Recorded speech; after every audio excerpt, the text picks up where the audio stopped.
himself and a lot of other factors which have made him the person he is today. He's presently a pro bono innovation coach, at HUDCO. I'm sure you're all familiar with this large PSU in the housing sector. He's also the chairman of HUDCO Financial Services, and he actually helped HUDCO start up. So with all of you, that entrepreneurial bug in you, I'm sure you'd like to learn more about that. HUDCO, as most of you would know, since oil is also associated with them in some way, is a startup in financial technology services. You're doing a project there? Great. He's also Reuters Digital Vision Fellow at Stanford University. So at Stanford University as a fellow, he developed a working e-commerce platform. And the most interesting part of his professional career is that he's a founding employee of PayPal. How many of us have used PayPal? So he is a founding employee of PayPal, and I think that has changed the face of electronic financial payments. He's an alumnus of IIT Mumbai and a gold medalist from Ahmedabad 1980 batch, and he's worked with Citibank for 18 years. Prior to IIT founding PayPal. I would completely want to leave the stage to you, sir, because they have very little time with you. So I hope this 1 hour is going to be interactive. Do ask him as many questions as you like, and learn as much as you can about innovation. Thank you. Great.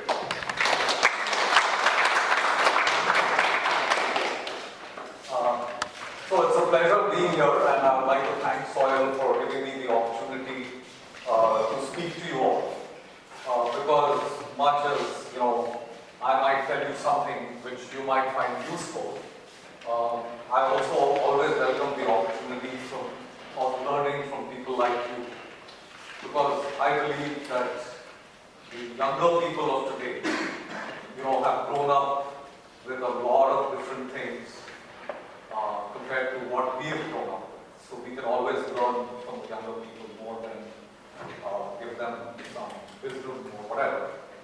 But what I hope to do is to tell you a little bit about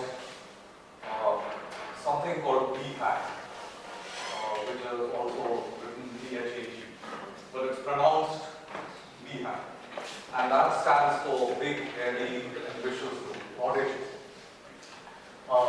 So that's a term that was made famous by Collins and Forrest. You can look it up on Wikipedia.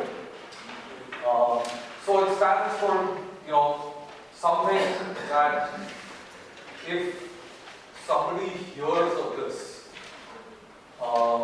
externally, they say, the guys have to be great. They're never going to do this. Okay. So that is the external view. Because if you say and everybody externally says, yeah, ye to ho jayega, then it's not a big. So internally, the team which is trying to do this believes it's very ambitious, but they also believe that they can do something to it. So like we talked of PayPal, and the BHAG for PayPal was that we want to one day move $1 trillion annually. Okay. Because $1,600 trillion moved in the world at that time, now maybe more. But we set a goal of not 10 million, 100 billion, and we have not moved $1. Okay. I mean, it was just this kind of thing. So, obviously people will think you're crazy, right? I mean, because you haven't done anything. But the CEO of PayPal was a guy called Elon Musk at that time. He basically said that, look at the 7 people in this room and look at the talent that's there that we've been able to assemble. So how will we do this? Because of you, right? That's how we're going to do this. So that was it, and of course it was the dot-com boom time, and everybody was drinking a lot of Kool-Aid and all that kind of stuff. But that was basically what the BHAG is all. Now, there is a difference between a BHAG and an empty promise. So our ex-president, not to demean our ex-president, but Pratibha Patil, she was, I think, very well-meaning. But she said that, India will be slum-free in 5 years, in 2009. Now, it's not slum-free, but it hasn't even moved. In fact, probably the slums have expanded, if anything else, right? So that is an empty promise. I mean, you just can't say, I'll do $1 trillion, I'll make India slum-free and whatever. You have to execute. So the next part of what I'm going to talk about is about rapid innovation. So how do you make a BHAG happen? Now, Kanu talked about what I've done at PayPal and so on and so forth. But even before PayPal, this is way back in 1985.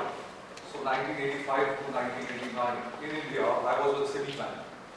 And I led the development of a business which moved 5% of India's GDP to Citibank in 4 years.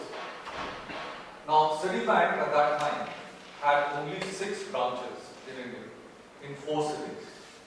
Okay. And this was a corporate cash management business. So we were helping corporates collect money all over the country and so on and so forth. Right? So when we started this business, again it was crazy. How can Citibank, which is a foreign bank, okay, because a large part of the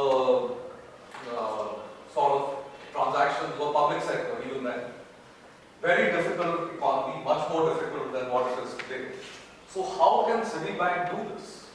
Now we had an advantage, which was we had good technology and we had a somewhat of good ideas. It was very simple. So most BHAGs start with fairly simple ideas. Now the idea behind the cash management business in Citibank was that the cost of money to Citibank was much less than the cost of money to a corporate. Because at that time there was things like Tandem Committee, which did working capital. Anil will probably remember. Cost of money was very high, 16.5% plus. So we said we develop a product that if you have a check, you give it to us, we will give you money instantly in Bombay, if your headquarters are Bombay, and we charge you a fee. Okay.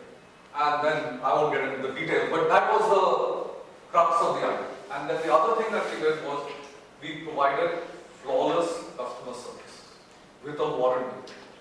So at that time we said, if we delay, we won't come back and give you excuses. We will give you a refund at 16.5% or whatever. Now, we also realized at that point that what we were selling was not a funds transfer.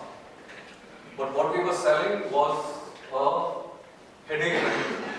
So because the CFO wanted to get his money, right? And if we could tell him that, your sales are going to come and just don't worry about it, right? He had one less headache.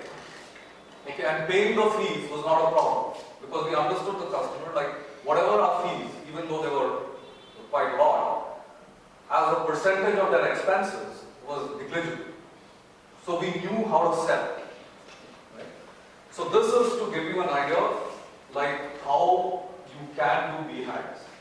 And aside from that, I then went moved to Thailand and I did another BHAG there in custodial services for Citibank and then in the US. So it's 3 businesses, 3 different countries. But that doesn't mean that if I try and do a BHAG now, I will succeed. Because like in Echo I tried and it didn't succeed. For a variety of reasons. I mean, it's still pulling along and whatever. But it's certainly not a BHAG. Okay, with that said, I'm going to now ask you a question because I think you got tired of listening to my voice, right? Who likes Bollywood movies?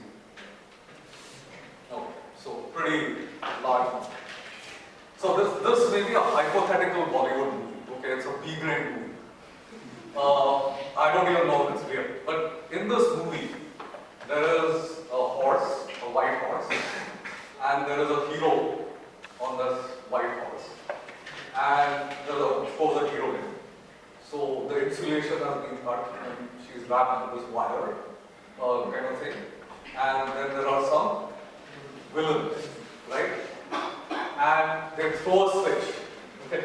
and you see electricity going as this white line, right? And then there's this force, and the hero, and the guy gets so it beats electricity and cuts the wire, and saves the hero. Okay? So now, in this movie, the reason I'm saying even whether it's a fake movie or whatever, so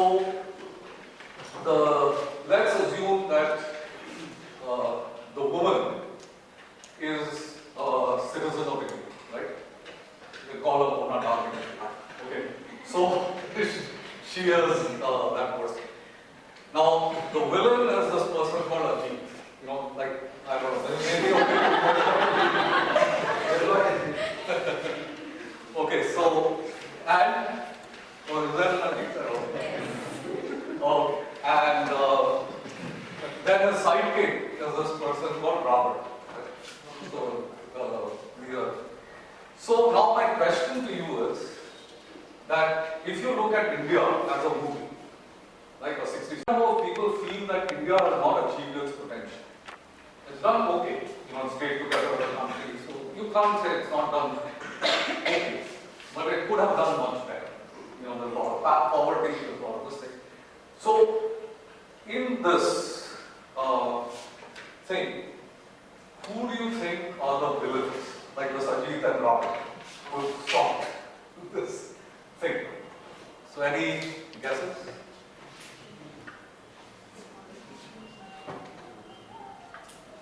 Yeah. Not all, but some politicians. Okay. Mindset, Mindset. population, growing population. Okay. Anyone else? As a class, obviously, you know, there are good people in every class, and there are bad people. So it's not that everybody, you know, like not all politicians are bad. Right? But so besides politicians, any other? Less exposure in policies. Okay. So I'm glad someone mentioned bureaucracy, because this is not very well understood. But a fair number of people are coming to the conclusion that since the bureaucracy is the permanent executive, okay, so they have like a 35 years, because politicians can get hired and fired after 5 years. But the bureaucracy is the permanent executive. So if you take an analogy, like if Apple does badly, would you blame the board or would you blame the manager? So in some ways the politicians are the board and this thing is the, you know, so the bureaucracy is the manager. So a lot of the credit and the debit for what is happening today in India probably goes to the bureaucracy. And in this movie, so a lot of people feel that Ajit is actually a politician. But actually the politician is Robert. And Ajit is the bureaucrat. That's a view. I mean, you can debate it or whatever. But that's the general sense. And for those who have seen a popular series called Yes Minister, you may see sample. But anyway, moving on. So here is this whole thing about a program which has been developed called the International Innovation Board. And it's designed by the University of Chicago for government leaders who dream big. Right? So government leaders who have a BHAN. Okay? So how do I move forward?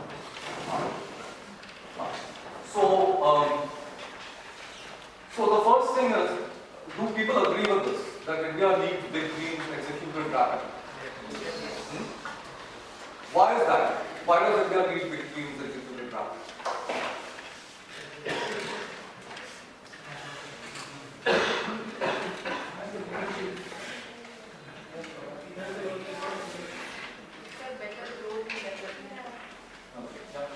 India has a huge potential, but sometimes we dream big, but it is not executed properly.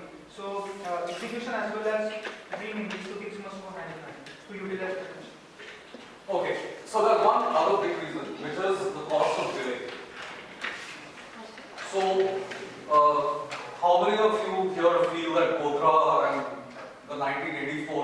or a bad thing? I guess everyone, right? How many people got killed because of bad sanitation? And most of them are children, right? So the whole thing is that this is not an event, right?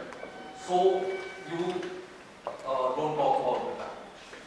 But this is what's happened.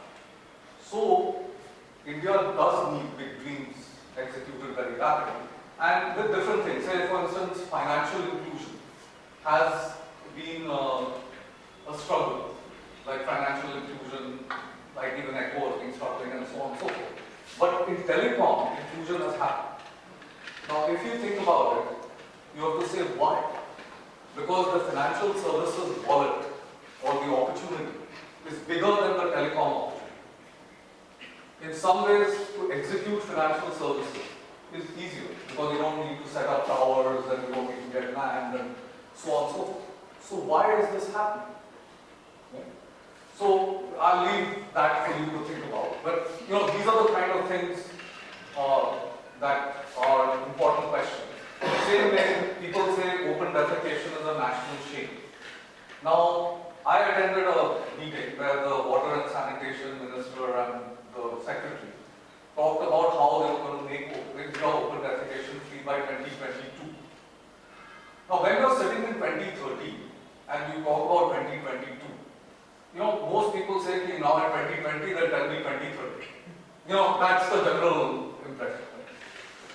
But however, if you say that I'll do open defecation free by 2070, and you put quarterly targets, then it becomes more believable.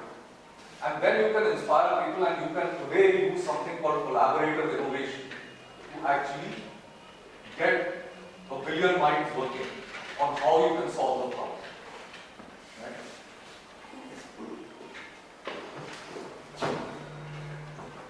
Okay, now this is the bureaucratic paradox. Right? Some of my friends and even people who went to IIM with me or IIT, etc., are bureaucrats. Okay? So it's not that India has really lousy bureaucrats. I think some of you may even try to get through the IAS exam and it's pretty tough. You don't make. So it's not that all the bureaucrats are lousy. But yet India is rated as one of the worst bureaucracies in the world. And why is that? So I have a hypothesis here that a major cause is a lack of committed world-class talent to support the bureaucrats.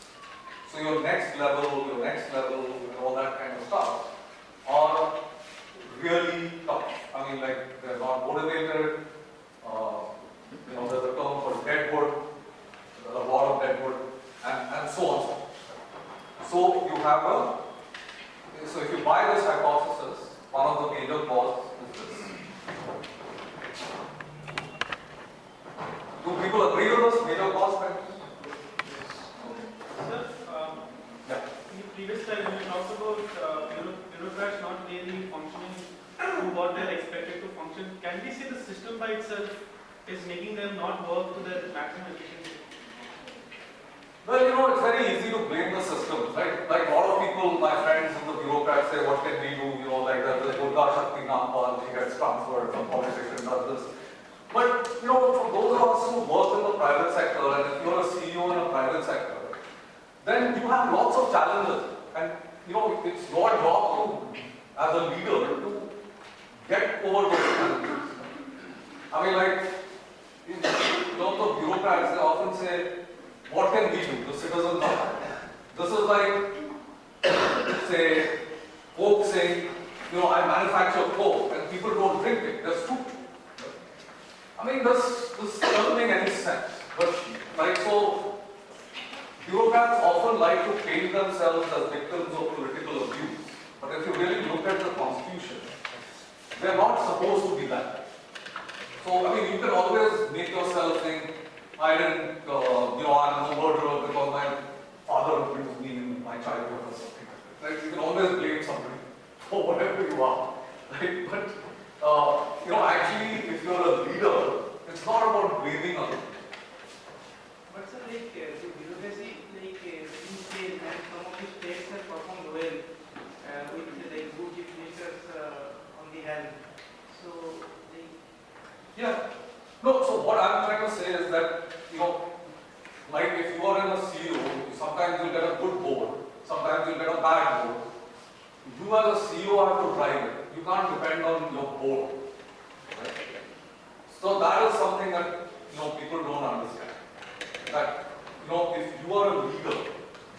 make your destiny.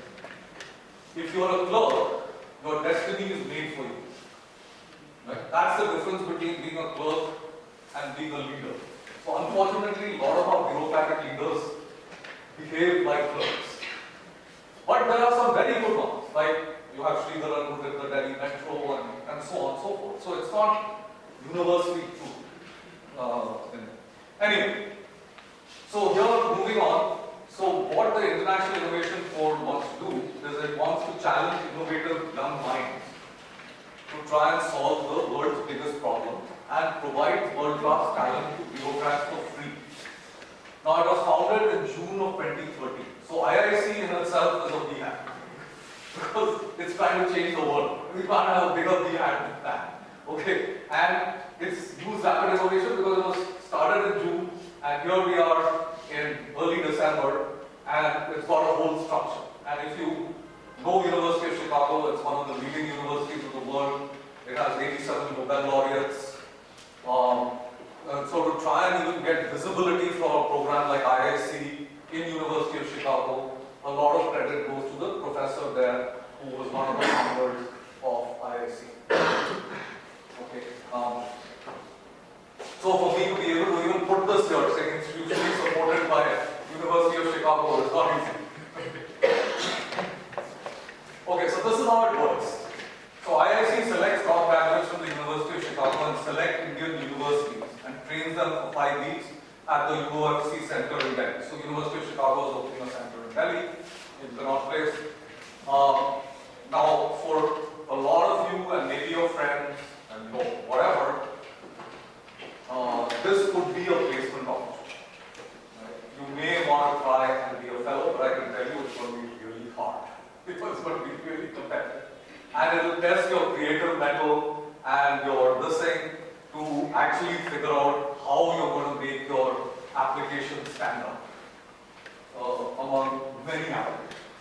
Because this fellowship pays reasonably well. It's like a fellow gets $30,000 a year, which is about 18 lakhs, maybe more if the rupee keeps deteriorating, which I hope it won't. And with bonuses and all, you can make up to $43,000 if your project does really well. So it's not, very small money, not huge. But what we found is that in University of Chicago, we thought only undergraduates, those who had finished their undergraduate, would want to become fellows. But we're finding that, even postgraduate people, other people are looking to become fellows. Because they see this as a unique opportunity to sharpen their skills. Because they'll be working on a very interesting project in a diverse team with world-class mentors. So the kind of learning that they get in 1 year could be immensely valuable for their life. It could be a life-changing experience. So that's why, so after this, they are embedded in a government or quasi-government institution in India. Now it's also, very important to understand for the fellows that this is not good for everyone. So if you're looking for work-life balance, don't do this. Okay? Because there will be zero work-life balance. You will be expected to work 70 to 100 hours a week. And I'm not kidding. Okay? Because a lot of people think, it's okay. But if you join an investment bank or a hedge fund or McKinsey or something like that, these places pay you very well, but they really extract their pound of flesh. It's not a joke. So one is that if you're looking for work-life balance, this is not free. Right? The second thing that is there is that just as some people are good at cricket, some people are good at basketball, and so on and so forth, you also have to ask yourself that working on this stuff like innovation and BHAGs and all that, does that give you joy? Because if this is something that you're passionate about, you can do it. Otherwise, you can't. Right? So that's the. So then they spend 1 year working on a partner BHAG, which is picked by the CEO of that institution. Now, this is very important that the government leader, this project project is not imposed upon. We want only government leaders who are very motivated themselves to do something. Then we can help. Okay?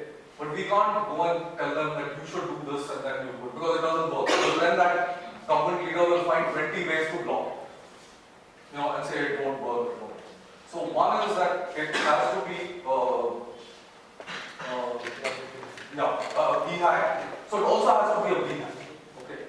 So just to give you an example of some BHAG, I talked about this concrete thing. There is another project under very active consideration, which is saying that they want to empower every resident in Karnataka by 2050. Okay. Now, what does empower means and all, you have to read the picture because it sounds very clear. But it's pretty ambitious what they want to do. There's this right to service, and then they have this thing called Sakala, and there's some Sakala Mitras and all that they want to do. But that's the kind of project. There's another company which wants to turn itself around from being like a 190 crore company to a 2,000 crore company. So it's some company called Central Electronics or something like that in Ghaziabad or Saibabad or something like that. So these are all sort of projects. But what we are seeing is just as a entrepreneur in a startup pitches to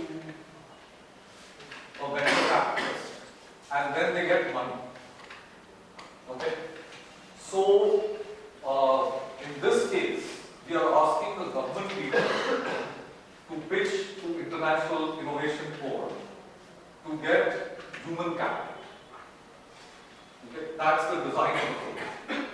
Now, I was all very worried because, when you go to the government leaders, they are used to people pitching to them. They are not used to pitching. And we'll see. I mean, it's still very early stages. We'll see what the quality. University of Chicago is very concerned about is that they don't want to sell a dream to the fellows and then have the fellows be very frustrated.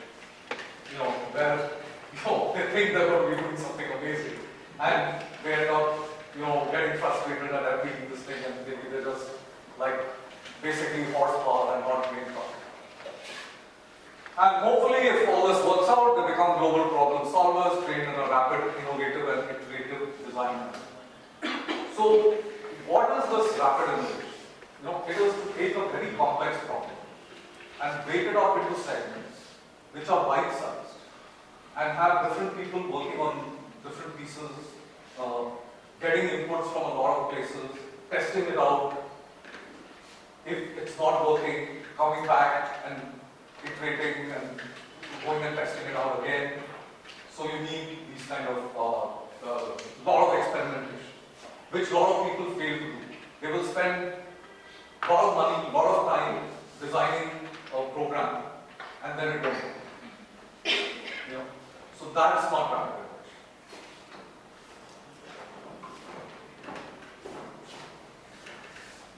So this is just a visual.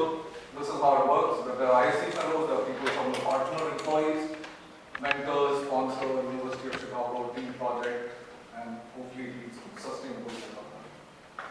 Okay. So the IIC USP is that these fellows will not work with NGOs. That's not to say that the NGO programs are bad. They're very good. Okay. But this one is more that they will only work with government, PSU, quasi-government entities. So quasi-government entities could be like RBI. So somebody might work on a financial inclusion thing saying, okay, why can't we make like financial inclusion happen by 2018 and actually get 100,000 crores in FDI and no subsidy? I mean, does that sound possible? Okay. Or something like that, right? There. So with government, why do we want people to work with the government? Because we want the government to become an enabler of innovation. The problem is that in India, it is not an enabler. So maybe I couldn't do all that great because of me and the ECHO team and whatever. But I think it had to do a lot with the ecosystem as well. And later on, after I finish, if you have more questions, I can elaborate on this point a little bit. But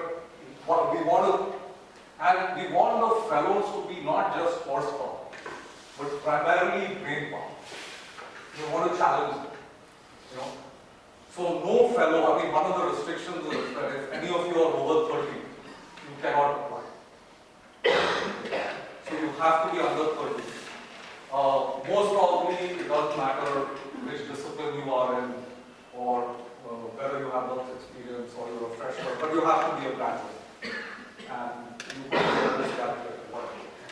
And the hope is that this will accelerate a lot of the NGOs and for-profits and all that kind of stuff, because it creates a enabling system.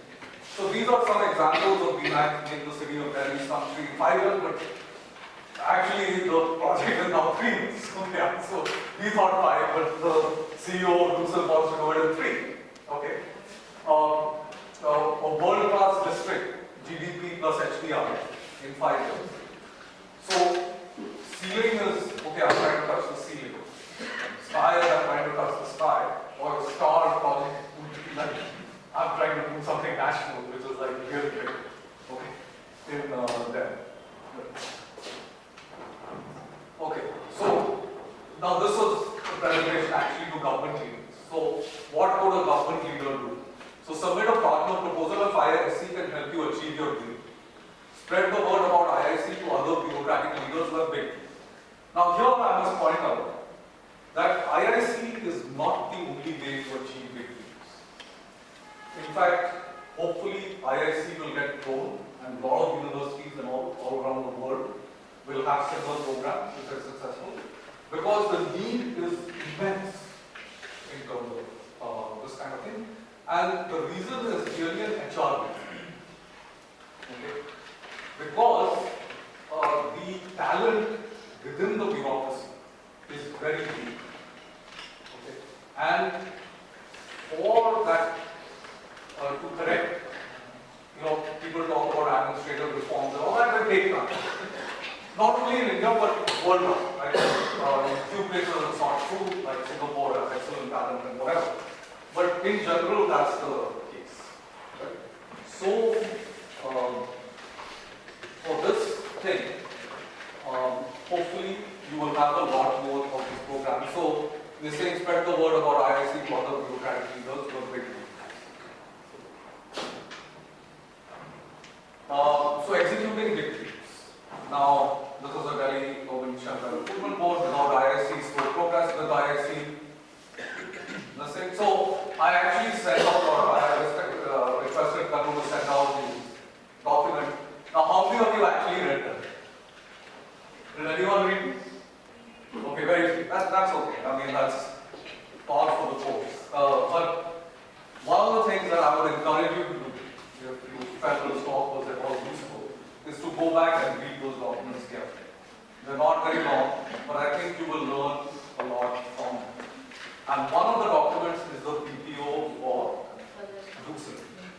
Okay? So if you actually read those, then you will. And actually one of the skills, maybe they teach you this here as well, but one of the things that we were taught at IIM were not directly taught, but like our reading was like 200 pages a day. Okay? Like you've got all this stuff that you're doing. So it was this whole business of being able to speed read and get into what you think is good, and that's a skill which has helped me immensely, because I can take a document and I can read it even if it's 150 pages, maybe in 15 minutes, and I kind of have the gist in there. And then if it's interesting, I'll read more. Right? In terms of that. So that's a skill you might like to develop in that. And one of the things is that if any of you do want to apply and you want to try and do a university, you may want to try and get associated with the project. Or even help, because some of your mamas, chachas, taos, parents, maybe government leaders, maybe you can make them aware of this program, and then you can let us know that you did it. So maybe you actually listening, or you may help in getting the program funded, or whatever. But this is the thing that what we are looking for, we are looking for creative, people who can get things done. So we are looking more for leaders, and therefore I'm very glad that I'm talking at soil is supposed to be creating leaders and not clerks. Okay. Because there are plenty of clerks out there. And not to demean clerks, you need a lot of clerks. You can't all be clerks. So again, to sort of wrap up very quickly, in this, there are three things that I have found which are very important in executing a dream. Okay. The first thing is the quality of the team. Because if you don't have a great team, you cannot execute a vision. Now, I've been very fortunate, like in Citibank, in India and in Thailand, I had a great team. Some of you, like the people on my team, like there was a guy called Sanjay Bhargava, who was the CEO of Citibank and now heads KKR in India. So he was my marketing guy. The person who was my operations head was a person who was the CEO of Kotak and now is at Citibank in Singapore, guy called Sood, and so on, right? So you have to have a great team. Now in the US, some of the people who were in PayPal at that time, they have gone on to found other companies. So there's a term called the PayPal Mafia. I don't know if you guys are familiar with it, but I'll just name some of the companies. So the CEO, Elon Musk, he started a company called SpaceX and a company called Tesla. And these are doing some amazing things. YouTube was started by PayPal. LinkedIn was started by PayPal. Yelp was started by PayPal. So it's no, it's not chance that PayPal was successful. There were 70 companies that I was tracking because I used to head products for PayPal. So I was tracking the competition, and 69 of them failed. PayPal was the only one that succeeded. Right? So I can't overemphasize the quality of the team. The second thing is this concept of skunk works. So if you have a large organization, there is this business as usual which has to carry on. No large organization can say, okay, I'm going to do this innovation thing and, this is very exciting, but you have a business that you want to run. So there is this business as usual part which has to carry on. And you create a small team of really good people, which is called as skunk works. And these people are focused on the lead. So it is like Arjun and Mahabharata. Only see the eye of the fish, and you're trying to do that. So this whole business, and this is the skill of the steering team, steering committee and the leaders, how to keep these people isolated, and how to make sure that jealousy and lots of other things can derail this kind of team. So that doesn't happen. And then how to the last thing is buzz. So if you take, for instance, this slum-free project in Delhi. Now there are many people who will oppose this, like the slumlords for one. Then politicians because they are vote banks. Then maybe the Delhi Urban Arts Council, if you're going to go vertical, they will say this is very bad. Then there will be some activists who say, slum life is great. Why are you touching them? Right? They're having a great time. Right? And so on, right? And none of these views are wrong. Okay, by the way. I'm not trying to. They all have a point of view. And if you just say, okay, these views don't matter. I'm just going to go straight ahead like a bulldozer. Then your project will fail. So stakeholder management is very important. And then how do you create buzz? So how do you use the media? This is the problem. This is the cost. Now do you have a solution? Okay, we look at it, right? So how do you do this? What's your solution? So if you try and challenge people in a nice way, not that you're being confrontational, say, okay, I agree, going vertical is bad. I mean, it's closer to the sun. Some people have even gone and said, how can people stay so cold? Like, and they need air conditioning. And I'm saying, what? Like, why don't you have a fan?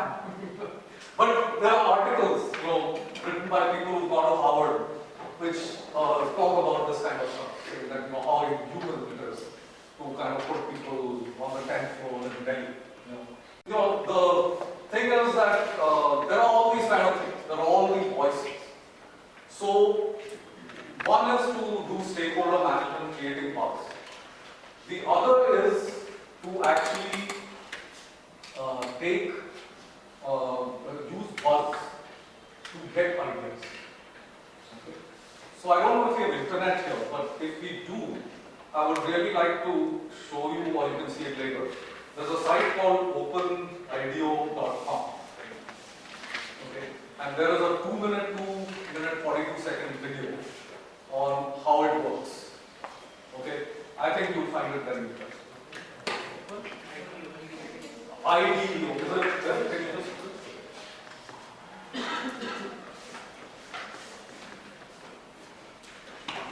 Well, I think you'll find that more interesting than my talk. So, at least that will be more. Oh, yeah, that's right. Open. I don't know.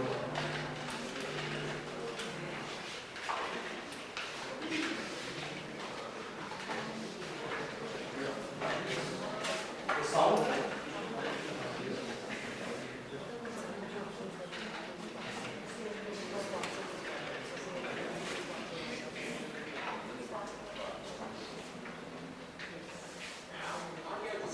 Begins to put the best bits of the creative process online and invite everyone to join in. OpenIDEO is a global community that will draw on your optimism, inspiration, ideas and opinions to solve problems together for the collective social good. Each challenge starts with a big question, something to get all of us thinking. Next comes the inspiration phase, in which we all post inspiring things that we've seen out there that might help us solve the big question. The more visual the posts, the better. Images, videos and stories will all help to get everyone going. After inspiring one another, it's time to flex our creative muscles in the concepting phase. How would you solve this problem? Post your solution and show everyone how you plan to make it a reality. If someone else's idea sparks something for you, you can build on it. OpenIDEO was designed with this way of working in mind. This is where you get to collaborate with other people and when the magic really happens. Once concepts are fully formed, they're put through the evaluation phase. This process is exactly as it sounds. You rate and comment on the concepts that you believe will best solve the problem, according to the given criteria. The concepts that rise to the top in the evaluation phase win, with the winning idea being available for development by the challenge sponsor. Your participation in each phase, plus how much you've collaborated with others, all add up to your design quotient, or DQ for short, which you can choose to publicise or keep private. It offers you feedback and recognition. And because we're all good at different parts of the creative process, we'll all have slightly different DQs. Just like in all good brainstorming sessions, we're going for quantity as well as quality. The more you add, collaborate and critique in any phase, the bigger DQ you'll rack up. The DQ will become a badge of honour for community members over time. In a nutshell, we've created an open online tool that takes you through the creative process. It's highly visual, collaborative, generates feedback, and most importantly, it's fun to use. OpenIDEO offers its community inspiration and recognition. The site will be as good as its input, and we're looking forward to seeing what it becomes. OpenIDEO, an open platform for innovation where we create better together. Okay, by the way, IDEO is the firm which Apple used quite extensively to design the iPhone. And it's one of the premier design firms in the world. This is their sort of CSR or whatever. Okay. So you can learn more. These are things that are all there. And where do I go to next? Okay, that's it. Yeah. So that's the end of it.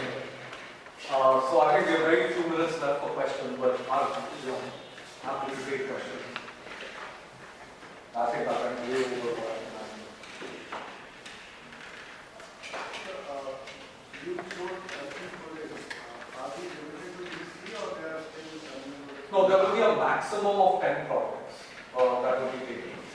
Okay. No, the projects will be anything. I mean, like one of the projects may be from the election commission, which is to get good political leaders elected. So it could be anything. I mean, I don't know what the projects will be, but there will be a maximum of 10 and a minimum of 3. Okay.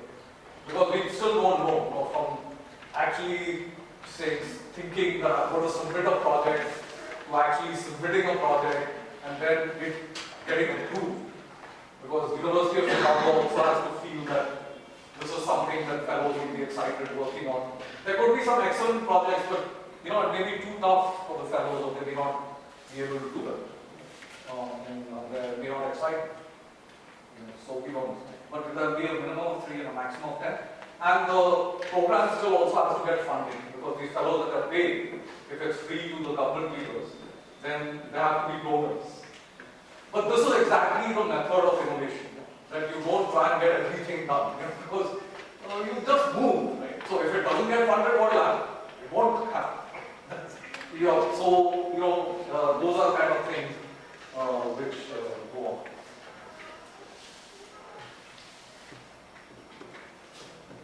Yeah.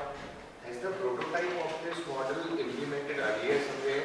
And what were, if yes? No, to our knowledge, no. Okay. There have been many fellowship programs with NGOs. Okay. But to our knowledge, trying to do this with government in this form, this is the first. Okay. To our, maybe there are also fellowship programs which work with MPs, with members of parliament and so on and so forth.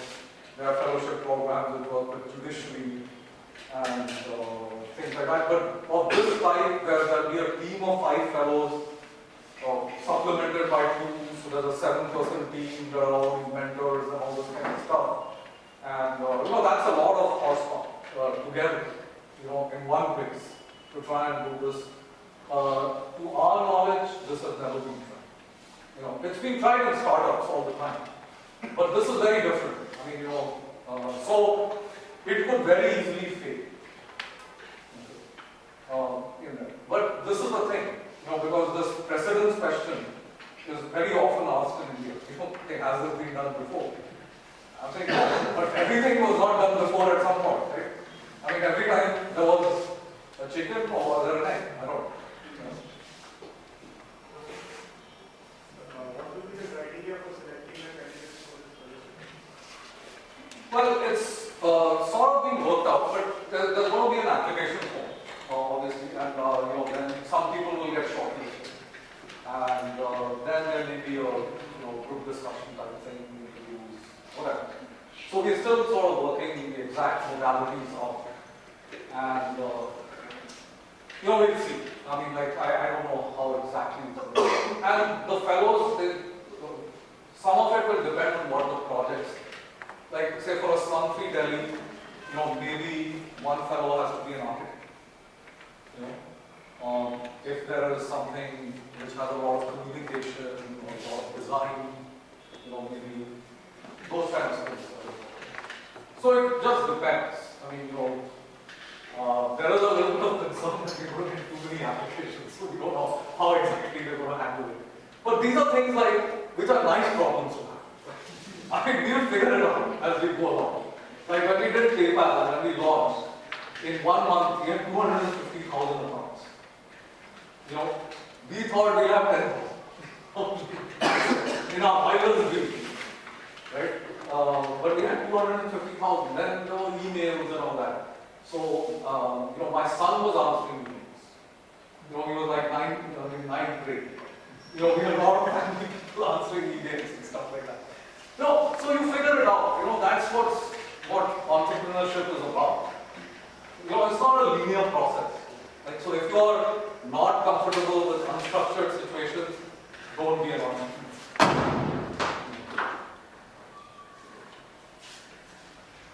So any other questions? When the program will start and when the hiring will be? Yeah, so the last date for people to submit projects is January 15th of 2014.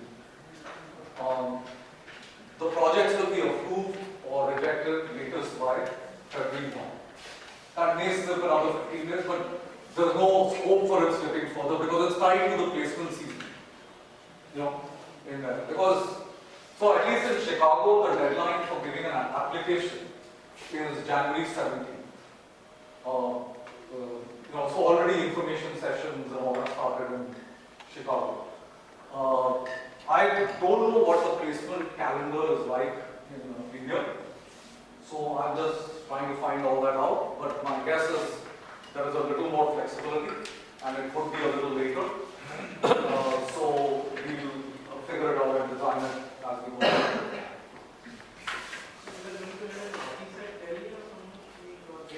Yeah, so there is a Delhi center for the University of Chicago, and some person from there will do the logistical support for the IIC fellows. So there'll be somebody in the US, somebody here, and all that kind of stuff. So a lot of this is there on the website, which is iicworld.org, and that also is involved. This is all rapid. It's all, so if you guys want to give inputs, you're welcome. Just send a message.